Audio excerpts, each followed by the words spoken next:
Stratilo sa dieťa. V Oščadnici na letnom filmovom tábore trávia prázdniny deti zo Žilinského kraja.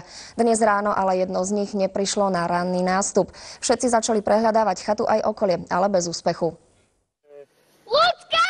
Úplne celú líniu, tu sa pekne rozťahnite. Luciu deti naposledy videli večer. Ráno ju všade hľadali, no po nej ako by sa zľahla zem. Dnes okolo 7:30 ráno boli kontaktovaní policajti s tým, že prišlo k strateniu 14-ročnej dievčiny. Ona bola chorá a išla na izolačku a ja neviem...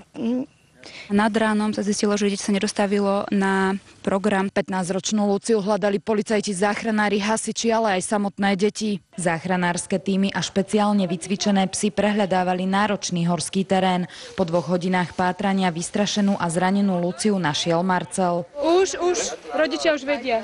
Pýtal som sa jej, že čo sa jej stalo, povedala, že ju boli noha, lebo sa jej pôda zosunula. Ona je moja kamarátka dobrá, nechcela by som, keby sa jej niečo stalo. Zranené dievča okamžite ošetrili záchranári. Bol tam zlomený kotník po páde. Potom vlastne horská služba robila transport. Celá pátracia akcia bola nafingovaná. Deti ešte ani v týchto chvíľach netušia, že Lucia sa naozaj nestratila.